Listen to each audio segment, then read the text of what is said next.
welcome to Old Fashioned Catholics. I'm Nick. I'm Kevin. And we are just friends who like to drink old fashions. We are both married men with kids, and so we film usually after 11 p.m. at night because that's when anyone in their vocation finally gets to settle down. We have found that our show is best enjoyed if you have a beverage to sip on along with us. So if you want to hit pause right now, you'll see on the screen what we made in ours today, and then we can go from there.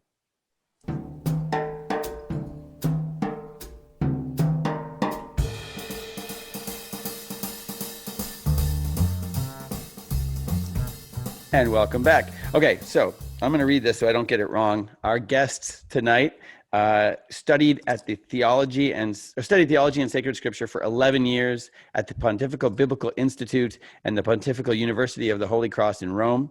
As a religious sister of mercy in Alma, Michigan, Sister, I'm not going to say her name yet, has been the director of Christian formation in the Diocese of Knoxville since 2016, which recently changed like just a few days ago, which she will explain to us. And she has a passion for teaching scripture, and she has a podcast called Scripture and Spiritual Life, which I was going to prep and listen to, listen to her podcast. And I don't know, she has hundreds. It looks like hundreds. So there's no way. I listened to many of them, but not all of them. So without further ado, I welcome to the show tonight, Sister Anna Marie. Thanks, Nick. Hey, thanks for coming on. Yes. Okay. So first of all, how do you pronounce your last name? McGuan. McGuan. So is that Scottish? It's Irish. So it must be rough for you right now. Then. I was thinking strong Filipino last name. Yeah, there you go. Yeah, McGuan. Okay, so real quick, we have two scripted questions, and they normally would pertain a little more than today. But so Kevin, what are you drinking today? Well, I am not at home. You can see there are people walking behind me because I am at my office today due to our special recording time. So I am drinking a very large vodka. Not just water. I'm just drinking water for today's episode. I wish it was an old fashioned. I'm pretending that it is. Okay.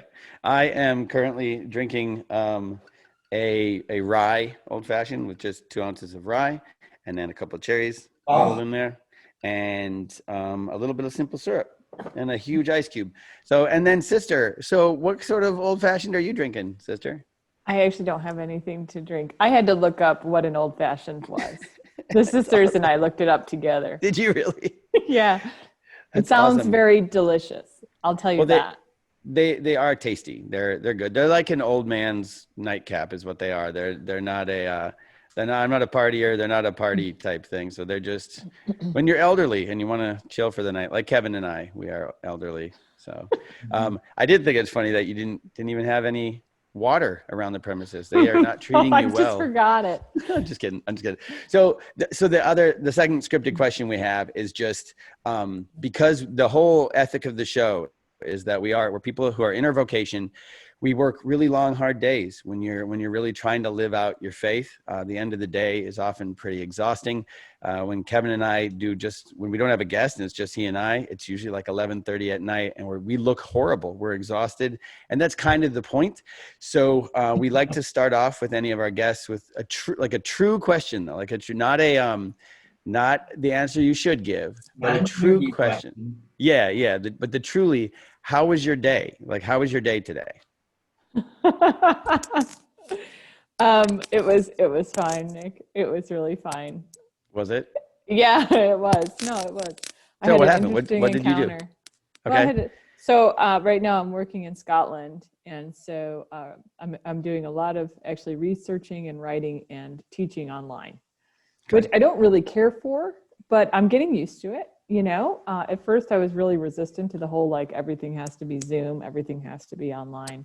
Because I like to be with people, I like to teach people. And there's a certain what's the word I'm looking for? There's a certain spirit that comes alive when you're in a room with people and you're interacting and you're teaching and you can see how they're responding and stuff like this.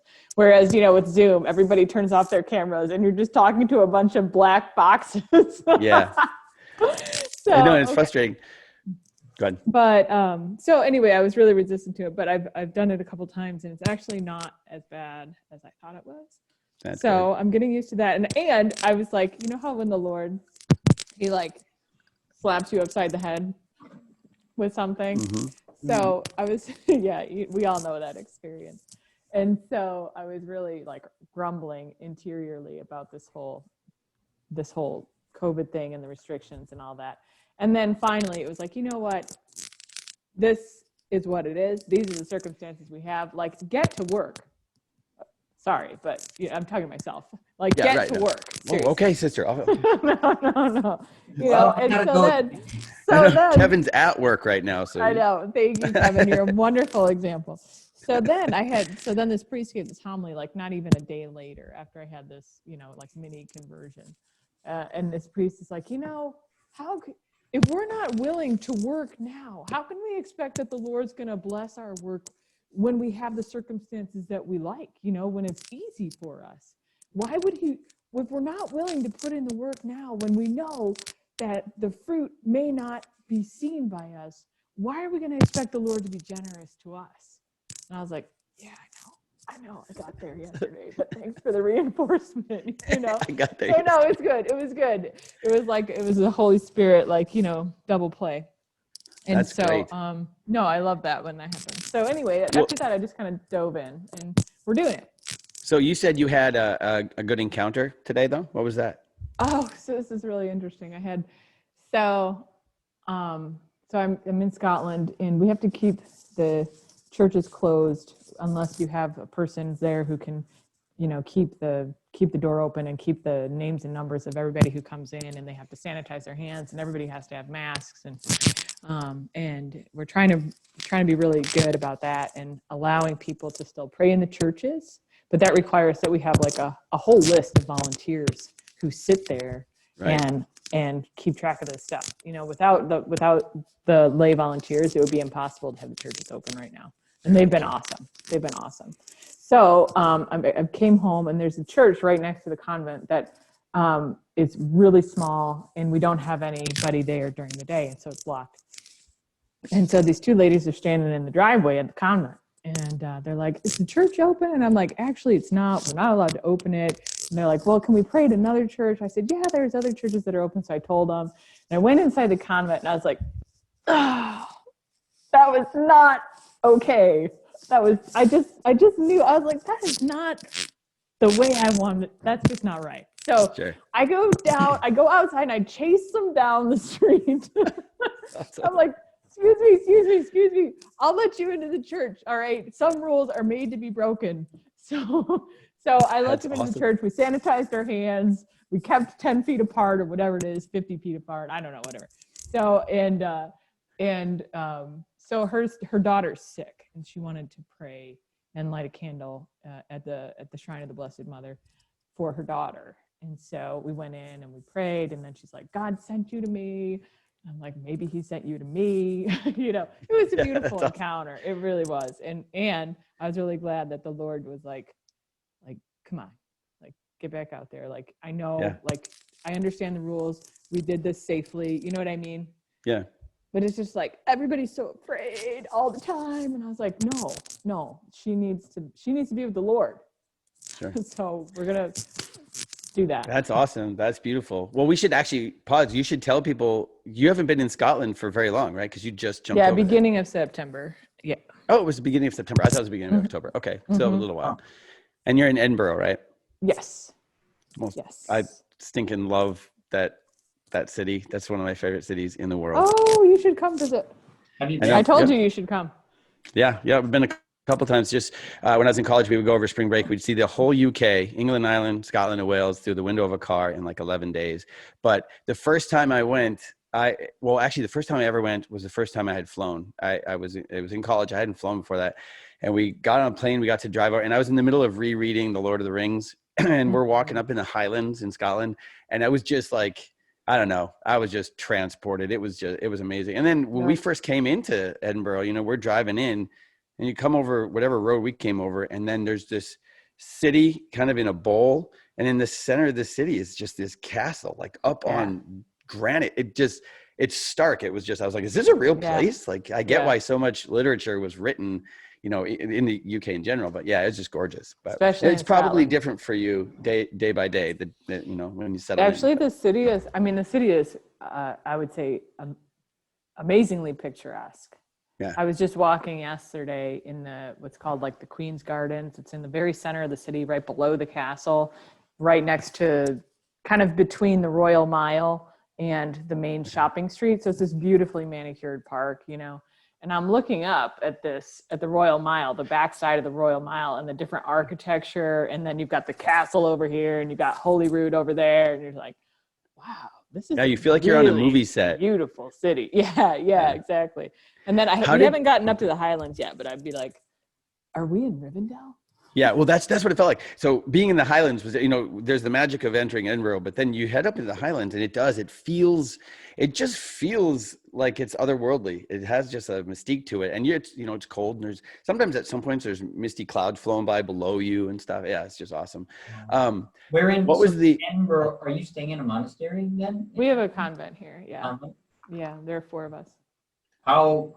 What is the convent like in its, you know, proximity to Edinburgh? How many of you live there? What's the main, you know, charism of your order there? I'm just curious. Oh, sure, yeah. So, we're Sisters of Mercy, and so our charism is mercy, and we take a 4th vow of service, and so really that's service to the church in whatever way we're asked to do it in the capacity that we can. So our sisters do different things here. Right now, I'm working in catechesis. One of our sisters is a medical doctor, and she's putting together a program for the retired priests who are here for their care and well-being.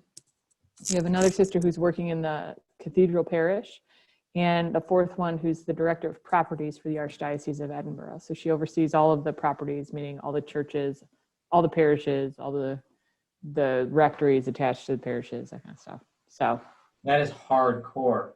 Yeah. Yeah, well, the Sisters of Mercy, you guys are hardcore all around. Like because if I remember the way you explained it to me, you just go for it no matter what discipline God has gifted you. You just go to the best like the highest caliber in that discipline, right?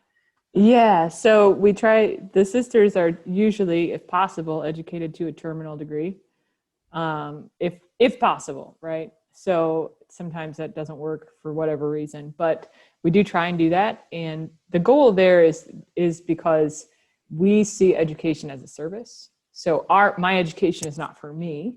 Sure, my education is for the church. And so it's a privilege to study. And I'm very grateful for the education that I've received. But at the same time, it's like, it doesn't end with me. If it ends with me, it's dead, right? So right. I've got to go out now and give everything that I've got. So I would say yes, there's a drive to go all the way, both when you're in your studies and then once you're finished, to serve. Sure. Yeah. Which is the adequate, like the logical fulfillment of any gifting would be just to give it away as well. So that makes sense. So you speak how many languages? Just two really. Okay.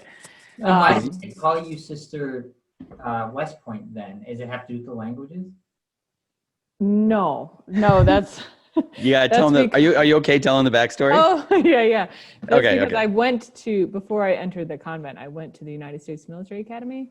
So I was there for just over a year. I was there from 2001 to 2002. So class of 2005. I think my brother-in-law was there at the same time as you. I'll have to ask him. Very possible. That's cool. Well, are you okay telling a little bit about what led you through a bit of your like conversion and your faith life? Yeah, of course. The earlier stages. Yeah. Wait, but before you went through that, is it true that at the United States Military Academy that when you're there for your first year, they only allow you to chew 3 times, then you have to swallow? That's not exactly accurate, but there is a rule, and this goes not just your first year, but if someone asks you a question, you have 5 chews before you can answer it. So if you can't swallow what's in your mouth by 5 chews, then that's a no-no. The idea, they're teaching table manners, basically. They're very, very keen on etiquette and table manners. And so actually, I actually love that. Yeah. So you have like these guys who are starving and like wolfing down food as fast as they can, and they have to do it they have to do it as in the most disciplined way, and people will purposely ask questions as soon as you put a bite of food in your mouth, no so way. that you can only chew 5 times before you can answer. Oh yeah. So, and there's all these rules. There's all these rules about how you announce the meal and when things come to the table and how many cartons of milk there are and things like. You have all these different bits of, it's called knowledge, and it's all these little bits of knowledge that you have to memorize and recite. There's back. probably an insanely high view of choking deaths, a high rate of choking death at Westpoint. That first year, the attrition rate is horrible. Okay. So you were saying about your past. Oh, so I went to Westpoint for a year before entering the convent. So how far back do you want me to go? Well, maybe through a bit of your crisis of faith, like when you, Sure. Yeah, Okay. yeah, the early stages. So I was brought up Catholic. I was baptized Catholic and went to Catholic grade school, Catholic high school, and went to mass every Sunday. I'm one of 5 kids, so Catholic family. And I would say my crisis of faith really started when I was about 10 or 11. So I was pretty young. And I really just didn't find anything that I was learning about the faith really compelling. And so I just decided, no, this isn't for me. And so I stopped believing in God, stopped believing in the church, really hated going to mass, and fought with my parents quite a bit about that. And so that's going on. And then at the same time, I decided when I was pretty young that I wanted to go to Westpoint for my college education, and then to go into the Army as an officer. So that, I decided that when I was about 8. So I know. So like I said, really hardcore people end up. Yeah, with the Sisters of exactly. Mercy. I know. Well, you know me, so it's like, I make up my mind about something, and that's what we're doing. Like, that's it. There's no ifs, ands, or buts. So there I was, 8 years old. I put this little postcard of Westpoint on my little mirror on my dresser, which I could barely see over. Yes. And I looked at it every day for 10 years. Wow. And so you looked at it, like you looked at that thing, and you didn't just forget about it up there. Right. I looked at it every day, and that's what I wanted to do. So I did. And I got there, and I was there for just over a year. So I got through plebe year, which is great. And it was interesting because while I was there, I was doing well as far as the academics and the military stuff, and I played softball. So I had friends on the softball team, and what I found over time was that I was becoming really unhappy, which was kind of hard for me to understand, because this is what I had wanted to do for as long as I could, as long as you start telling people, what are you going to do? What are you going to be when you grow up? This is what I was going to do. Fulfill, as an 8-year-old, how many 8-year-olds have their dreams then fulfilled at 19? I mean, you're a rare occurrence. For that to even happen, that's remarkable. So you got it. You made it. Yeah, it's an unusual thing, right? So there it was, and then feeling unfulfilled, oddly enough, wondering, why was I here? If this isn't what it is, like, I'm not happy here. Why am I not happy here? This is what I thought I wanted to do. This is what I was going to do with my life. I had a plan, this is a great school. This is a great opportunity, the whole thing. And just more, as the year went on, just deeper and deeper questions about what am I doing here? Why am I doing this? Why is it not fulfilling? What's wrong with me? And so really kind of going into a depression. I would call it a depression. I'm not a psychologist, but that would be my guess. Until the second summer, I went back for the second summer, and I just knew I wasn't supposed to do this. I couldn't do this. Whatever was going on in me, this was not the place that I was supposed to be. I didn't know anything else except that. And that was really, really hard, because. So yeah, because you had, from 8 years old, and you finally attained it, and it just kind of fell flat for you. That's good. And so faith wasn't an aspect at that point, right? No. Okay. All right. No, I mean, It's funny, it's funny how there are certain things that just don't go away, right? So I remember I would think about mathematics, because we studied a lot of science and math and stuff like that, and I would think about the fact that I can be here, and the square root of 25 is 5, and I could be on Mars and the square root of 25 is still 5, and I could be in the Andromeda galaxy and it's still the same, right? So how is it that is true everywhere you go? Like, why is that true everywhere you go? Why? Those sorts of questions. And like you say that to somebody and they look at you like you've got 3 heads. You know what I mean? And you're like, no, don't you see that there's something there? What is that? So anyway, these are the sorts of like conundrums and questions that were bouncing around in my head all the time. I really didn't know what to do with those. So I ended up leaving. And then that was when I really, really just hit rock bottom. And so I was really actually suicidal. And Quick question on that. When you left, did you feel like a total failure leaving your whole goal behind? Yeah, so there was a mixture of feelings, right? So there was the initial like relief and kind of almost like jubilation, like, oh my, I've like thrown off these shackles, right? Like whatever it was that was bothering me is gone. But it was this very like almost like a spike of euphoria, and then it was just gone. It was just gone, and whatever was going on interiorly was still there, and then just came back with a vengeance, right? Precisely because okay, well that wasn't right, so you've thrown that away. Great, now what? Yeah, because at least you had that to hang to, and now you're out in the wind. You have nothing else. Like what comes next? Yeah, like a free fall. Right, and it was a big disappointment for my family, so you can understand that, and so that was kind of hard, that was really hard, actually. So then I was driving around, and do you want to hear the whole story? Yeah, I'm not going anywhere. It is. Okay, so I'm driving around on a Friday night, and like I said, suicidal. And I pulled over into this parking lot, and there was it was a church parking lot, which I had never been to. So I went in, and it happened to be open on a Friday night, which is really unusual. Because there was no COVID yet, for sure. Yeah. No COVID, for sure. But just in general, churches are locked, right? Sure, yeah. Were you back in Knoxville or were you in New York? No, this is where I grew up, in Gary, Indiana. Oh, in Gary. Mm-hmm. So, so churches are never open. And there I am, like 8:30 on a Friday night. I tried the door and it's open. I'm like, well, that's all right. So I go in, and it's a Catholic church. I've never been there before. So I sat down in the very back pew, as far away from the altar and the tabernacle, as far away from the tabernacle as I could get. That was my goal.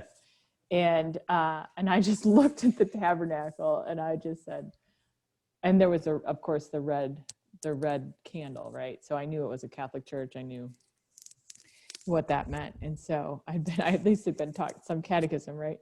And so I said, well, if you're in there, I'd like to know what to do with my life. And so I laughed, because now, like, when you study evangelization and discipleship and stuff like that, they're like, that's called a prayer of openness. And I'm like, wow, it really didn't feel super open. Yeah. Like it was antagonistic of anything. Exactly. I was like angry and depressed and suicidal, and like, so, but I guess in a certain sense I was open. So good. But that's all that the Lord needed. So nothing happened. So I decided I was going to leave. And there was a statue of the Pietà. So I stopped and I looked at, I've always, for whatever reason, loved the Blessed Mother. Again, this is always grateful to be Catholic with the Blessed Mother, and our relationship with her and growing up with her. So I stopped at this statue and I just asked her, I said, I just need someone to talk to. And I walked away. So I'm leaving the church, and I go out and start up the car again. And then I saw this light on that wasn't there before. So I was like, well, what have I got to lose, right? So I go back in and just knock on this door.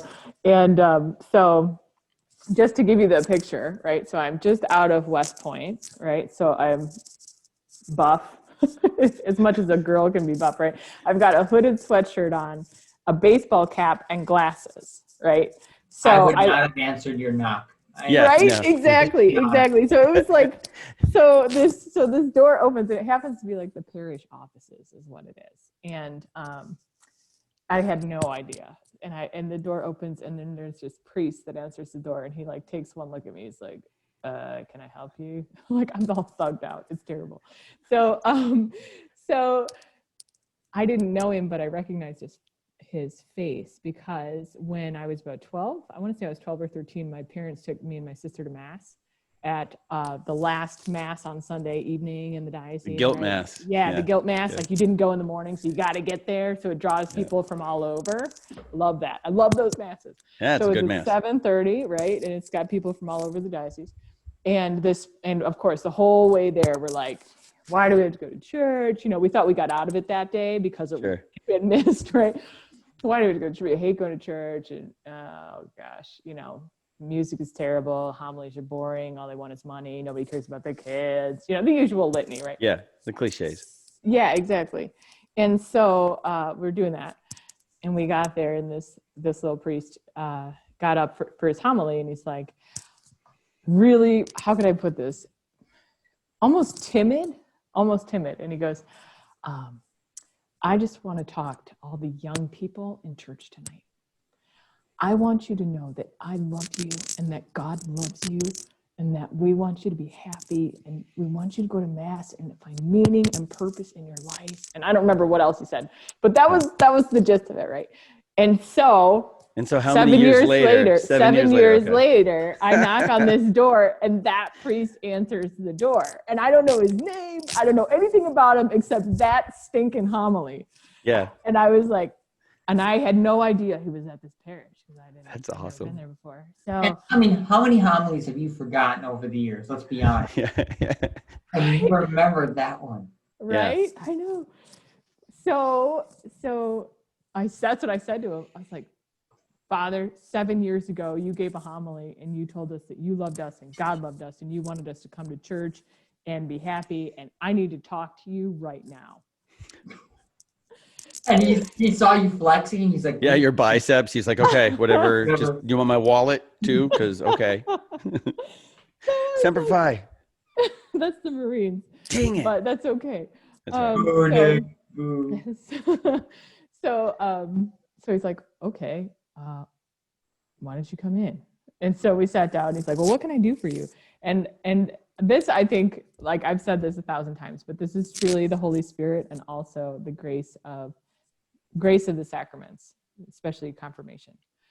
Because I said 3 things. I asked him 3 questions, and I had never articulated them in this way before. The first one, sort of, but the other 2, never. They're just on the spot. They came On out. the spot. He said, what are you here for? And I said, does God exist? Is the Eucharist real? And how do you pray? That's all I want to know. And he kind of paused, sat there for a minute or 2, and then we just launched into this discussion about those 3 questions. And like I said, I'd thought about the existence of God and kind of wrestled with that, you know, with the whole truth thing. You kind of have to, right? But the other 2, never. And so we talked for like 2 hours, and that was at the end of the conversation. That's when he said, I think you might have a religious vocation. The first conversation. Conversation. Your first 2 hours back to the faith. That's awesome. Yeah. Did you say, no thanks, Father? Like, what did you even say to that? Yeah, I'll have to tell my boyfriend first. Were you dating anybody at the time? I don't think so. Okay. But I did afterwards. Okay. But how did you respond when he said that? Yeah, I was like, I think you're nuts. I did. I think I said, I think you're nuts. Maybe not even that nicely. Do you know what I mean? Straight out of the military, so you don't use nice words. Shoot, Father. Oh, darn it. Fiddlesticks. I don't think that's correct. Something like that. That's what I'm gonna say to my kids from now on. Fiddlesticks. I don't think that's correct. That's good. That's what a nun told me. Okay. Anyway, keep going. Sorry. No, so that was that. And he said, okay, all right, why don't you just come back in a week? We'll talk again. And so I did. And then little by little, he kind of brought me back to the sacrament. So invited me to come back to mass, said, you really need to go to confession. Basically, he became my spiritual director, but I had no idea what that was. So I wouldn't have been able to say, like, he's my spiritual director. No. Yeah. But that's what it was, basically. And within the year, I entered the convent. It was less than a year. In Alma? Yeah. Okay. Go ahead, What Kevin. a real man. What a real priest. Just Yeah. available and just doing exactly what God was telling him to do right then. Yeah. Well, so yeah, it's even really interesting. Oh, sorry. Go ahead, Nick. No, you go ahead. Yeah, that's good. Well, he said, I asked him once, I said, why did you give that homily? Like, what? Why? Yeah, nobody says that, right? And it's interesting. He said to me, he said, I have never been so scared to give a homily in my life. When I prepared that one, I was so scared. And I thought, wow, I said, well, the fact that you did saved my life. Yeah. Yeah. He was attacked getting ready for that homily. Like, he probably almost didn't give it. Well, Yeah, think I about think- that. I mean, everything is so interconnected, but you just think about that chain of events of whenever he was homily prepping and was feeling fear, just like that onslaught. Yeah. Of just like, gosh, I don't know nobody said, like you said, nobody says this. And to walk up in front of a congregation of people and to say something that he was scared, not even knowing why. And not that homily didn't get, maybe who knows who else it like infiltrated, but at least for the one punk kid who didn't want to be there, who would then, full circle. That's amazing. That's like so divine that. Yeah. Yeah. It is. Absolutely. And to me, it's it makes me it could have so easily been you went on your spiritual journey, you had been affected by that homily, and here you are today, but you had never reconnected with him or never ran into him that second time 7 years later. How many people has that priest and so many other Catholics affected, or you, now that you're a sister, that you will not get to see the results in this lifetime, but for whatever reason, God gave him that consolation in this life to also see the result, like years later.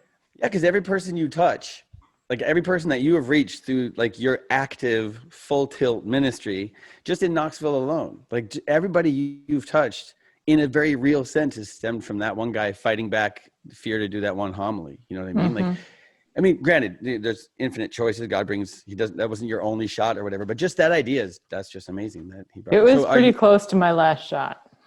Yeah. Oh, it's right. Cause you were suicidal. You were experiencing that.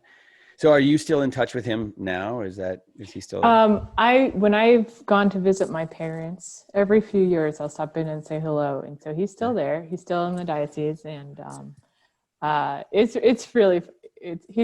a good priest. And so I also asked him once, I'm like, how did you know that I had a religious vocation? Like, why would you say that? And he's like, well, that was a no-brainer. Like, what 19-year-old shows up at a church at 8:30 on a Friday night and wants to talk, or 20-year-old wants to talk about God? Like, that was easy. And I was so awesome. Disappointed by that. I thought he heard a voice or saw something. No, it was just process of elimination. Wanted to do something magical. Yeah. I kind of knew that guys would be scared of you because I was scared, and so the only man who would be brave enough would be Jesus. So Jesus could take it. So I don't even know that that's that priest's voice. I don't think he talks like this, but okay. So then that was what year that within the year you were at Alma? When was that? So I entered in 2003. Okay, 2003. So that was October 2002, and then I entered the convent in 2003 August. Okay, and then so you ended up then for 11 years you were in Rome. Yeah, so 2 years of the mother house because that's postulancy and novitiate. Sure. And then as a second-year novice, I was sent to Rome to study. So I was at Santa Croce for 5 years. I went part-time for part of that because I was working at the visitor's office, the United States Office for Visitors to the Vatican. It's run by the Okay. USCCB. And then went to the Pontifical Biblical Institute. Okay. And got done. Did you go straight to Knoxville from Rome? Yeah. Okay. Okay. Mhm. And so you were there 4 years? About basically? 4 years, yeah. Wow, that was good. That was it. Mhm. So how would you say daily life in Knoxville differs from daily life in Scotland? Well, well, part of it, of course, is the pandemic, right? So that's a huge change. But a lot of the work that I'm trying to do is similar. So that's Okay. kind of great. That's a consolation because I'm used to talking with people. I'm used to giving conferences and lectures and classes and stuff like that. So that's been really great to have that familiarity. And I'm doing a lot of writing as well. I'm just starting working on a commentary on the Book of Ruth. So that's a little bit different discipline. Yeah, I gotta say, so when I started listening, I started with episode 1 on your podcast, which, by the way, I can't suggest it enough. I can't recommend it enough for anybody listening. And I don't have a huge, like, the 170 people subscribe to my channel. So but those 170 people, you need to tune into her podcast because so you're super, super intelligent. You can tell that but you do a really good job of kind of just distilling it down. I was smiling because at one point, because you're talking about Genesis 1 and you're talking about how chapter 1 is the Elohist, the Elohim, like the account of creation. And then you move to chapter 2 and you're talking, it's the Yahwist. And then, but you didn't use, like, fundamentally, viscerally didn't want to say the tetragrammaton or whatever. So like the actual name of God. Like you said it for the sake of the podcast, but like you could even see just subtle scholarship in there, and it's really engaging. So anybody listening, you should. I'm listening to it all the time now. So well, you can put a link to it in the description. Yeah. We'll have it in the details down below. Also, so I met Sister Westpoint because I was speaking in Knoxville. I did a theology of the body thing. I think it was just for men, right? It was a men's thing. Mm-hmm. And so she snuck in. Yeah, she stood in the back the whole time just to keep me scared. And but at one point I'm talking about the Hebrew, and I don't know if you remember me texting you afterward, but I was talking about the Hebrew word, or one of the Hebrew word for male, zakar, and because that single thing changed the course of my entire. It was a footnote in John Paul II's Theology of the Body, like a footnote, because he just throws brilliance away in footnotes. That's how amazing. And I remember reading it and it changed everything for me. Like that definition, like that meaning behind zakar. And so I spoke on that a bunch. And like, you know how when you're a speaker, you could be speaking on something, but you're also just kind of having your own thoughts, like in a different mode, and you're thinking about bills and where you got to go tomorrow. And while I'm speaking on that, I was just going, oh crap, she can fact check me. She knows if I'm pulling BS or not. And I didn't think that I would, but so I texted her later and she was like, no, it's on point. It's awesome. And I can't tell you how much, because that really was a boost of confidence because I was ready for you to be like, actually, you need to shut up. You need to get out of the public ministry because you're. What he's trying to say is he did no research on if his Hebrew was correct or not. He just heard someone. I just made it up. No, right. I did actually at one point. I did email who at least that I could find on the internet was like the preeminent Hebrew scholar not a Christian, but a Hebrew scholar in America to try to verify. And that guy was like, yeah, that would fit. But he wasn't as enthusiastic as you. So I take your recommendation over that guy. It does. And I did look it up also in the Theology of the Body to look up that footnote that you mentioned, because I wanted to see what exactly John Paul was doing there. And it's a brilliant connection so do you want to give the background on what the connection is? Oh, I think with you in the room, you should probably do it. You could do it. You're wonderful. No, go ahead. So this is in Genesis chapter 1, verse 26 and 27, at the creation of man and woman, male and female. And so the word for man, of course, is well, if you want it in the second chapter, it's Adam, right? Okay, right.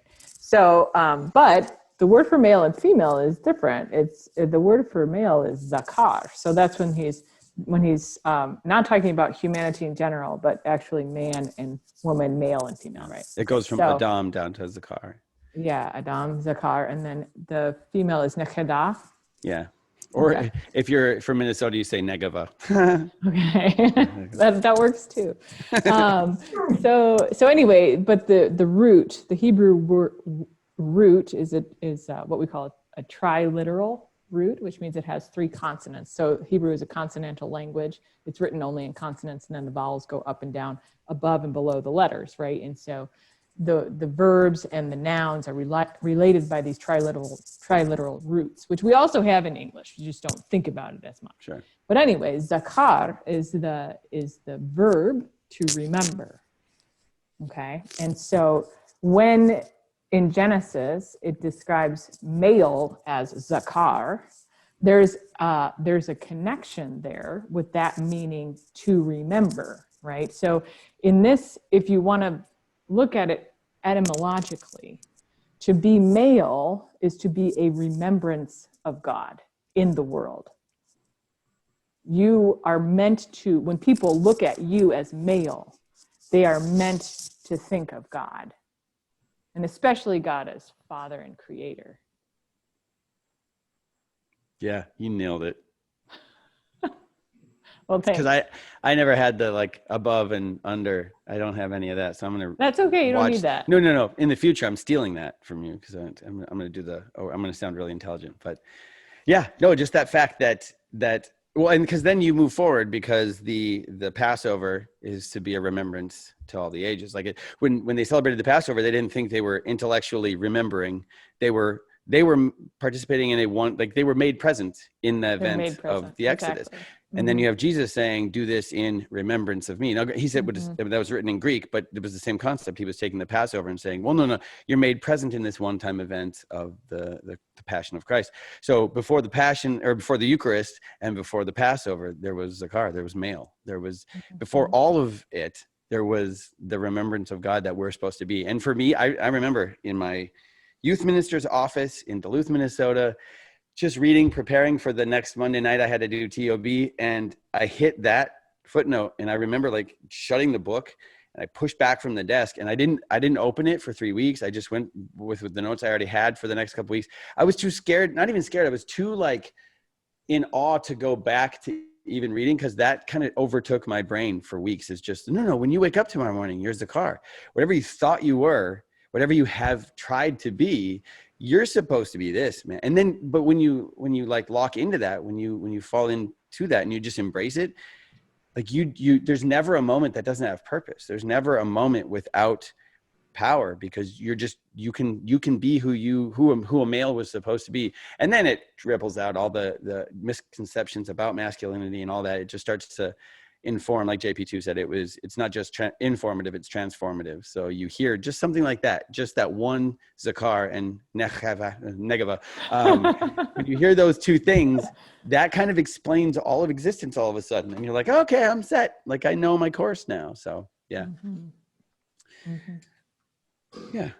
Well, one thing I would ask is like, so, you've been in Scotland for, I guess, just over a month and a half. Yeah. What would you say the worst part so far of being there would be? The hardest part? Like, it's okay. It's the end of the day, and it's good to be honest. What would be the hardest part? I'm cold all the time. Yeah, they're not as big on heat there. Well, it's usually like in the 40s and 50s, and if it's a nice day, it'll get up into the 70s. But it's windy and cloudy most of the time, and like I've got layers upon layers. Do you know what I mean? It's just like, yeah. Am I ever going to be warm again? Well, there's a chill. It's funny anywhere but America, because I remember that was in January. We traveled to UK both times, or February. It's cold, and I'm like, man. So that's why we have this like stigma of you guys being unhappy. You're cold all the time. Like it gets into your actual bones. It was like that in China too, though. When we lived there, like nothing was warm enough ever. So you just kind of lived chilled. It was horrible. I know. And then I just read this passage today about Saint Basil the Great, and about his asceticism, and he only had one garment, and he actually had an inner garment and an outer garment, and he was horribly emaciated, and he never slept, and he never made a fire, and things like this. And I'm like, I am such a wuss. Yeah, I look at that and I'm always like, well, that was good for him. That's awesome. He's in a book. I'm not going to be in any book, but I'm going to be warm because of all my layers. What would be the best part so far about being over there? Well, I know it's tough. You're just still settling in, but no, that's not hard at all. The Okay. people are awesome. Yeah. So, Catholicism has a difficult history in the UK in general. But in Scotland, it's interesting because the extermination of Catholicism went on in a very different way than it did in England. You've got the English martyrs and the martyrs of the Reformation. Of course, you have the famous, Bishop Fisher and St. Thomas More in 1535. But then really the spark of the more, I don't know what you'd say, but like the priest hunting and stuff like that, that kind of springs up with Edmund Campion, St. Edmund Campion, whom I love, 1580 and he dies in 1581. But he's the one who, like, the spark of faith in England had just become like a dying ember at that point. And he came back and he wrote Campion's Brag, which if you've never read, you need to read that, which he wrote on the back of a saddle in the middle of the night as he was going into England undercover. Okay, so he writes it on the back of a saddlebag.